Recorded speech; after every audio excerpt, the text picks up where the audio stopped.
entre ses mains. Il tient ma vie pour ce temps et l'éternité. Je sais. Seigneur, tu es vivant. Seigneur, tu règnes. Seigneur, parce que tu es vivant, nous n'avons rien à craindre. Tu es là au milieu de nous, Éternel. Et c'est toi qui prends toutes choses entre tes saintes mains. Nous te laissons la place. Conduis-nous comme bon te semble. Tu es notre Père, tu es notre Dieu. À toi seul la gloire, l'honneur et la puissance. Règne encore en ce moment. Manifeste-toi puissamment encore en ce moment. Que tout soit pour ta gloire. Au nom de Jésus. Amen. Bien-aimés, le Dieu que nous sommes venus adorer ce matin dans ce lieu est vivant. Amen. Le Dieu pour qui nous sommes la vie. Amen. Ce n'est pas un Dieu de mort, mais il est celui qui donne la vie aux morts. Amen. Nous avons en nous le souffle de vie. Nous avons en nous l'Esprit de Dieu. J'ai en moi l'Esprit de Dieu. J'ai en moi le souffle de Dieu. Qu'il soit loué notre Père. Qu'il soit loué notre Dieu parce qu'il est bon. Nous allons lire la parole de Dieu dans 1 Samuel, chapitre 30. Nous allons commencer à partir du premier verset. 1 Samuel, chapitre 30. Nous commençons à partir du premier verset. Lorsque David arriva le 3e jour à Tchiklag, avec ses gens, les Amalécites avaient fait une invasion dans le Midi et à Tchiklag. Ils avaient détruit et brûlé Tchiklag, après avoir fait prisonnier les femmes et tout ce qui se trouvait, petits et grands. Ils n'avaient tué personne, mais ils avaient tout emmené et s'étaient remis en route. David et ses gens arrivèrent à la ville. Et voici, elle était brûlée. Et leurs femmes, leurs fils et leurs filles étaient emmenés captifs. Alors David et le peuple qui était avec lui élevèrent la voix et pleurèrent jusqu'à ce qu'ils n'eussent plus la force de pleurer. Les 2 femmes de David avaient été emmenées, Akinoam de Jezreel et Abigaël de Carmel, femme de Nabal.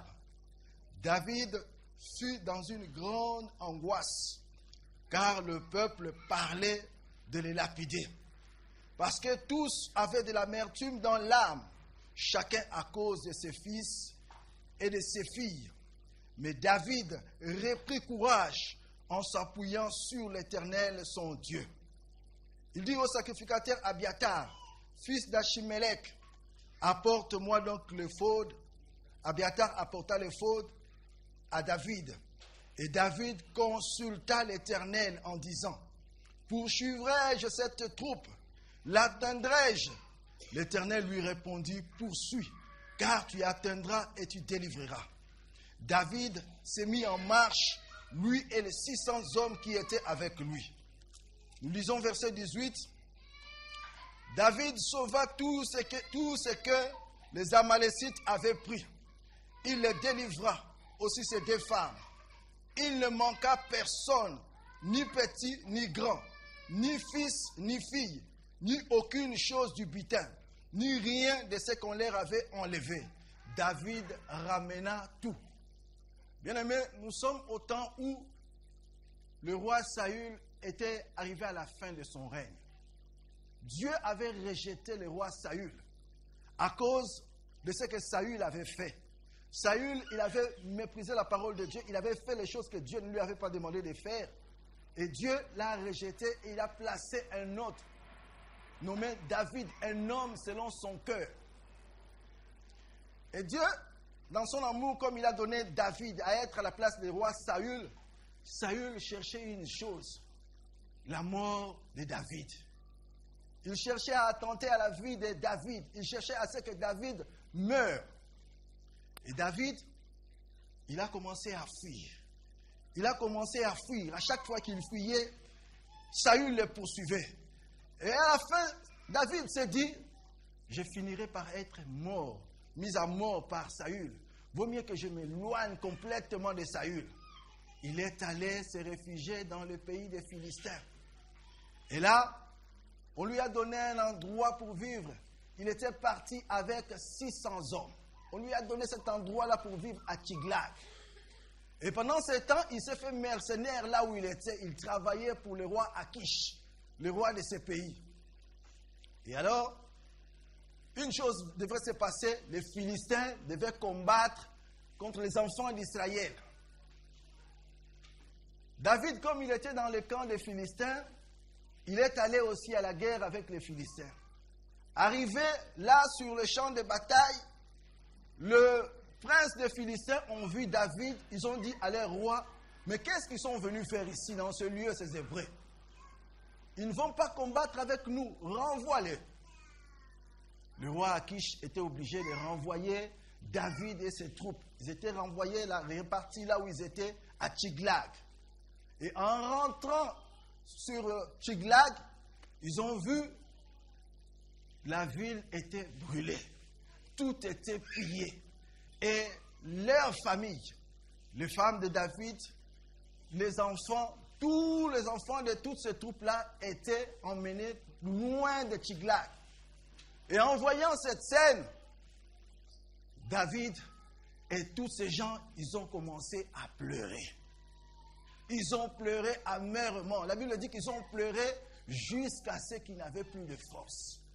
Ils ont beaucoup pleuré.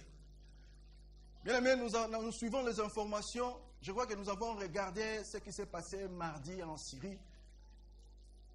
J'ai regardé à la télé une scène vraiment qui m'a fait de la peine. Ce père de famille qui est en train de pleurer ses deux filles. Et il a dit, j'ai enterré mes enfants. Ça fait mal quand un père enterre ses propres enfants. Il était là. Il avait perdu tous les membres de sa famille.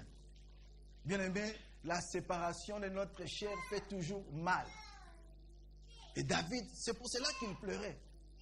Mais bien aimé, il y a un temps pour tout.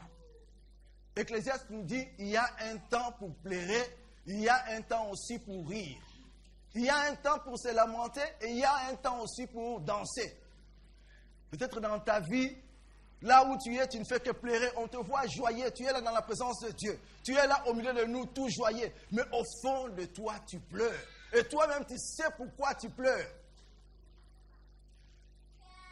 Tes pleurs, bien-aimés, ne vont rien changer. À ces problèmes, ces pleurs-là ne vont rien changer.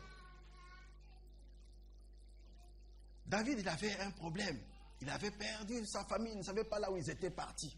Et en plus de cela, les gens de cette troupe, de sa troupe, ont dit, on va te tuer parce que c'est toi qui as ordonné que nous puissions aller là dans les champs de bataille. Maintenant, comme nos familles ne sont plus là, c'est toi qu'on va éliminer. David, il avait une angoisse, une peur dans son âme. Il se disait, mais ils vont me tuer. Bien aimé, la peur terrorise. La peur paralyse. À cause de la peur, tu ne peux rien faire. À cause de la peur, tu ne peux pas aller loin. Nous voyons même dans la Bible quand le prophète Élie, lui qui avait fait descendre du ciel le feu, mais à cause des menaces d'une femme, il a eu peur, il a fui. Et nous voyons aussi combien les enfants de Dieu, lorsqu'ils étaient devant Goliath, un homme qui s'est pointé devant eux, cet homme-là tellement qu'il était géant, il a dit, ce n'est pas la peine que toute l'armée combatte, que vous me donniez seulement un seul homme, je vais combattre avec lui. Toute l'armée d'Israël était terrorisée, ils avaient la peur, ils ne pouvaient pas se lever. Mais l'arme pour combattre la peur, bien-aimé, ce matin je te dis la foi. Là où il y a la peur, bien-aimé, laisse la foi agir. La foi en Dieu. À cause de la foi, David s'est présenté et il a combattu Goliath. À cause de la foi, David, il s'est levé. La Bible dit, David s'est fortifia dans le Seigneur.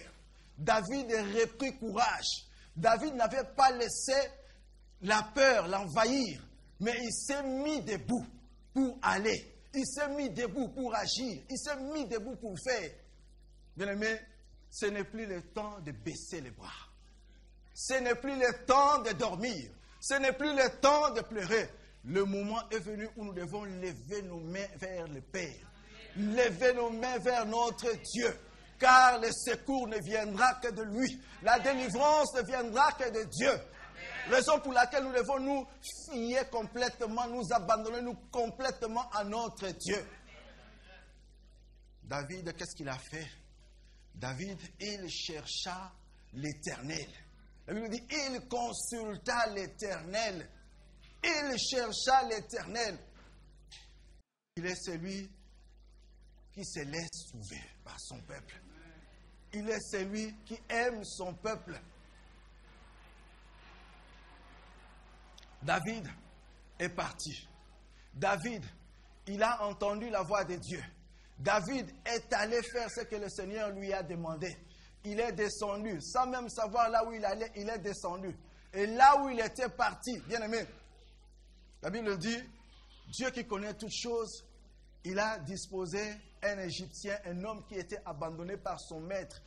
Cet homme-là a conduit David là où était sa femme, là où ses femmes, là où étaient les enfants de toute cette troupe.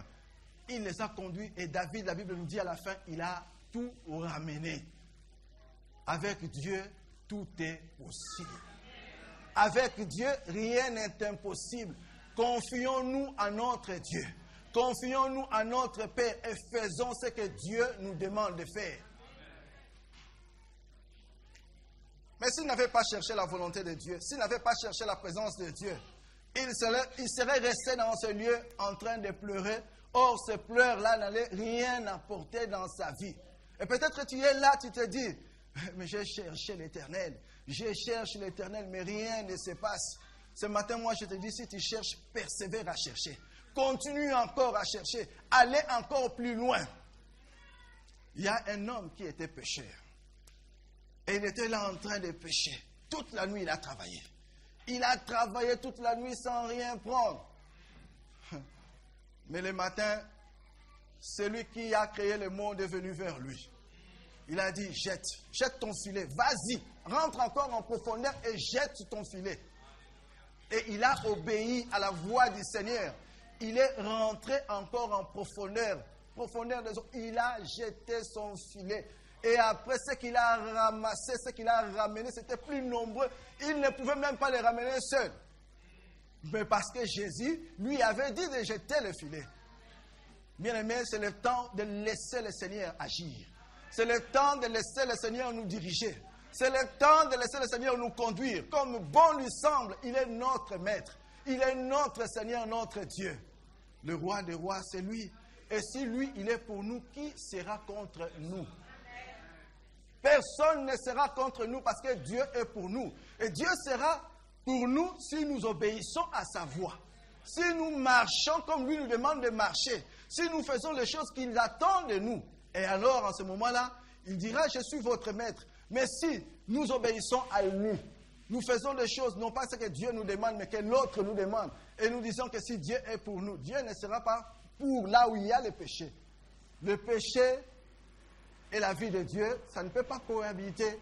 La lumière et les ténèbres ne peuvent pas cohabiter.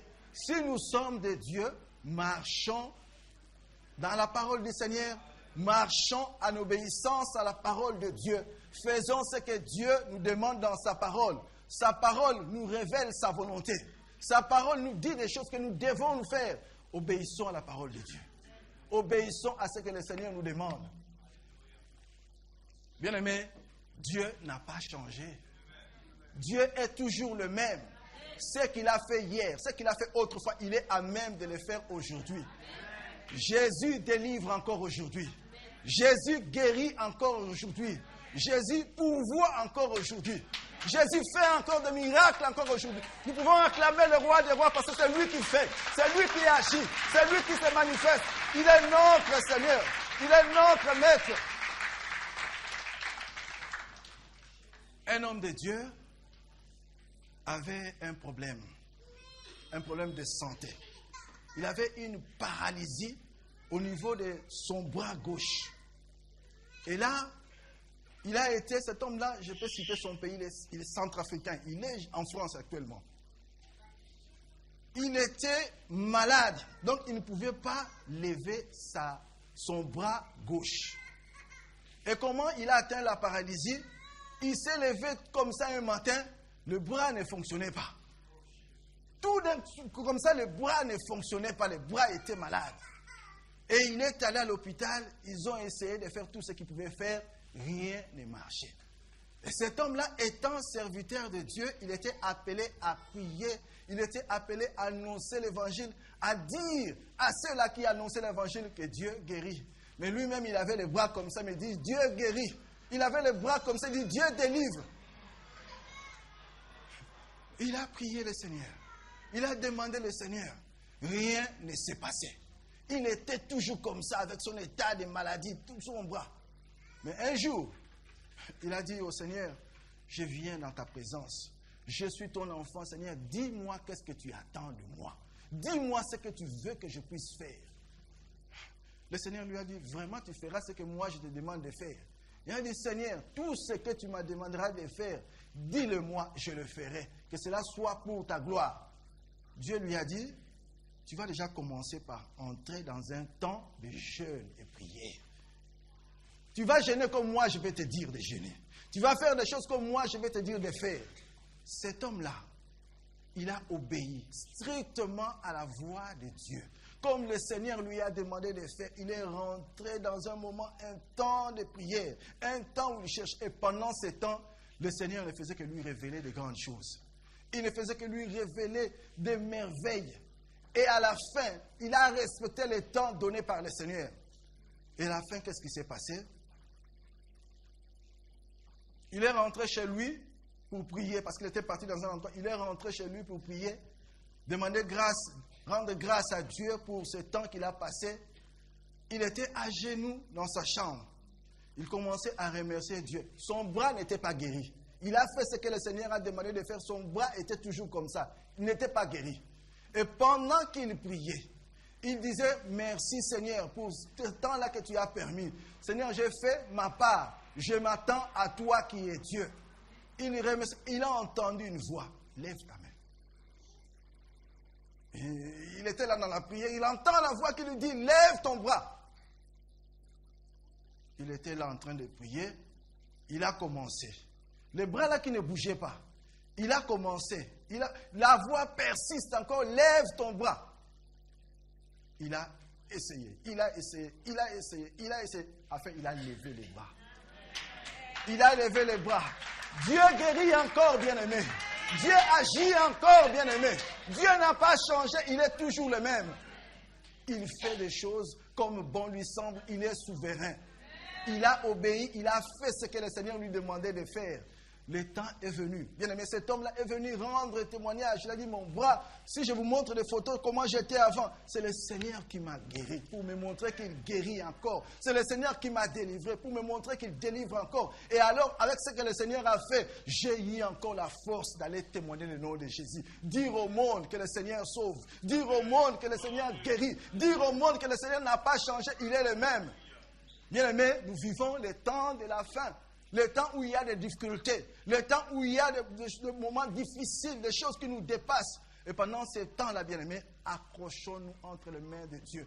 Ne laissons pas la place à la distraction. Ne laissons pas la place aux choses qui nous endorment. Mais donnons toute la place à notre Dieu. Donnons toute la place à notre Seigneur. Donnons toute la place à notre Roi. Et faisons ce que lui attend de nous. Il est notre Père. C'est Dieu qui donne la force, bien-aimés. C'est le Seigneur qui nous fortifie. David a dit, Psaume 34, si nous pouvons le lire. Psaume 34.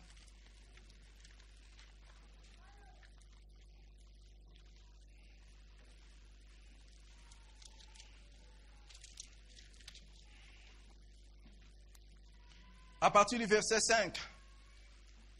J'ai cherché l'Éternel. Et il m'a répondu. Il m'a délivré de toutes mes frayeurs.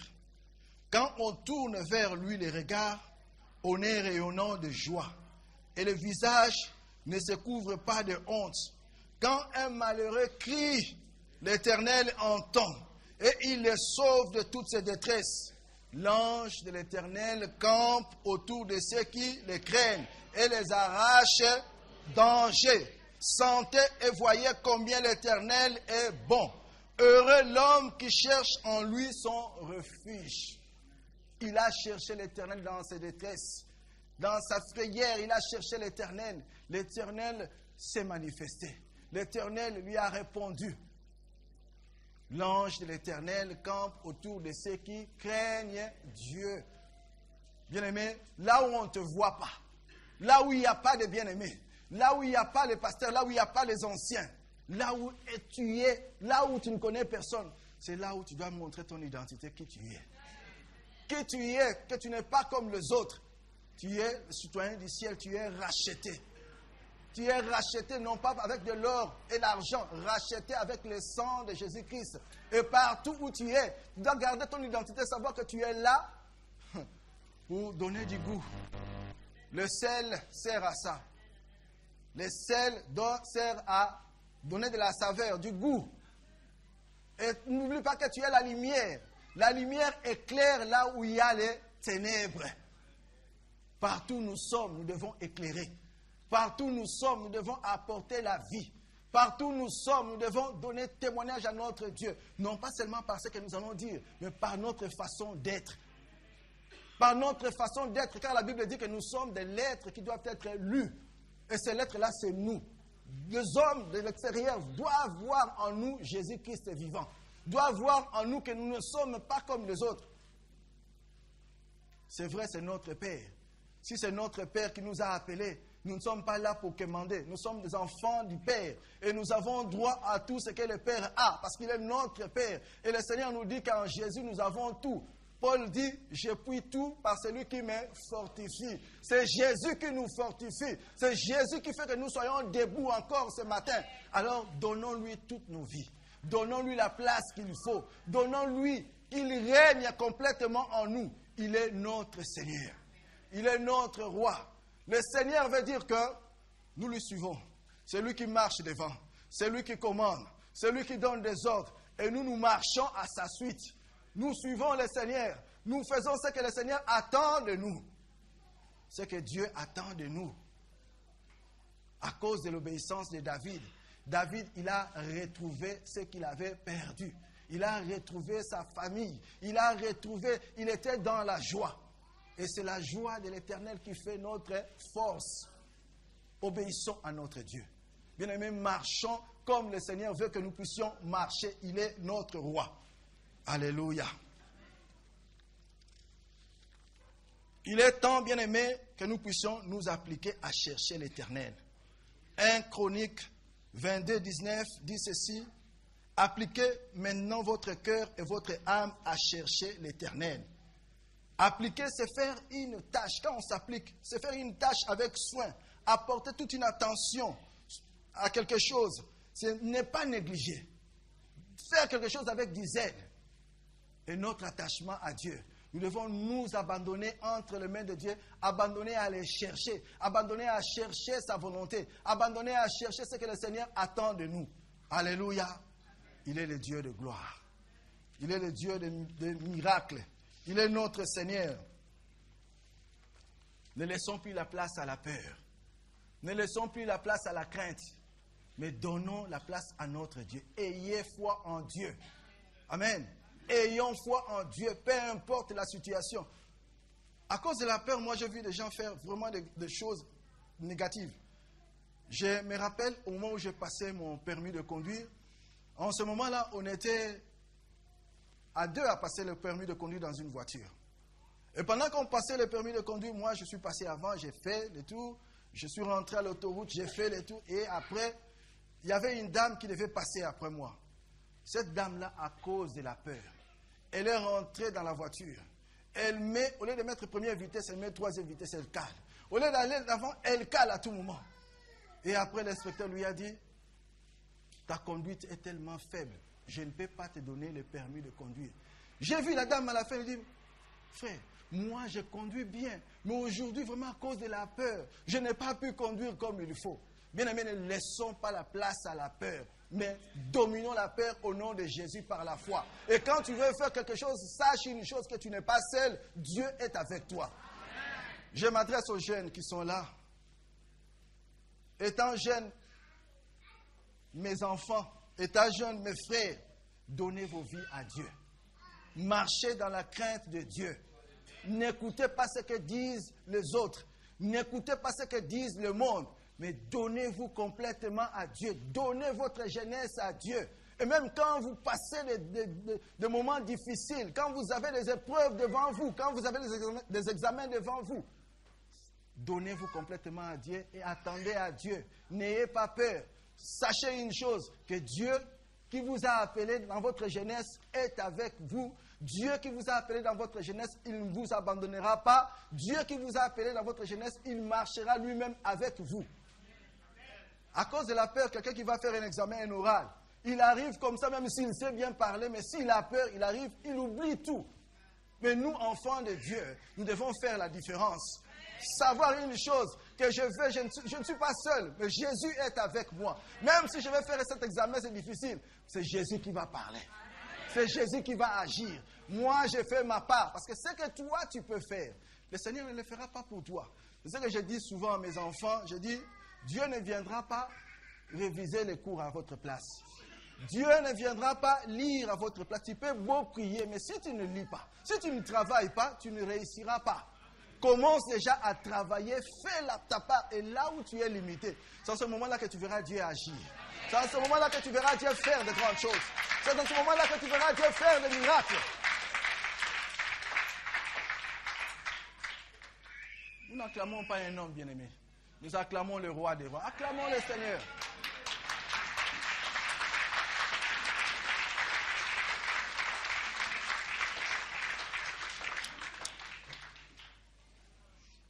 Ta part à toi, Dieu ne le fera pas.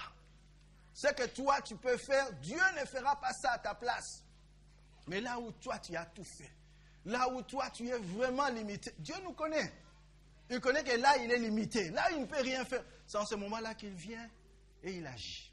C'est en ce moment-là qu'il vient et il fait de grandes choses. Nous entendons parmi nous des témoignages comment Dieu guérit même les cancers. Le cancer disparaît parce qu'il sait que l'homme ne peut rien faire. Les chimios ne peuvent rien faire. Mais Dieu, dans sa grâce, Dieu, dans son amour, il étend sa main. Il guérit le cancer. Dieu donne même des enfants à ceux-là, appelés stériles, qui n'ont pas de trompe. Dieu donne des enfants. Il fait des miracles, il fait de grandes choses. Alors accrochons-nous au Seigneur. Accrochons-nous à notre Dieu. Faisons ce que nous pouvons faire, notre part. Faisons ce que nous pouvons faire, étant humains. Et quand nous serons limités, nous serons à bout de ce que nous pouvons faire, il viendra faire le surnaturel. Le surnaturel, c'est que l'homme ne peut pas faire. Lui, il viendra, il fera. Et en ce moment-là, toute la gloire lui sera donnée parce qu'il est Dieu. Toute la gloire lui sera donnée parce qu'il est le Dieu des miracles. Amen. Beaucoup de choses à dire, bien-aimés, mais l'Esprit nous pousse à demeurer encore dans la présence du Seigneur. Si nous pouvons nous lever encore dans la présence de Dieu, et pendant ce temps, j'ai besoin du pasteur qui vienne me secourir là, dans la prière. Alléluia.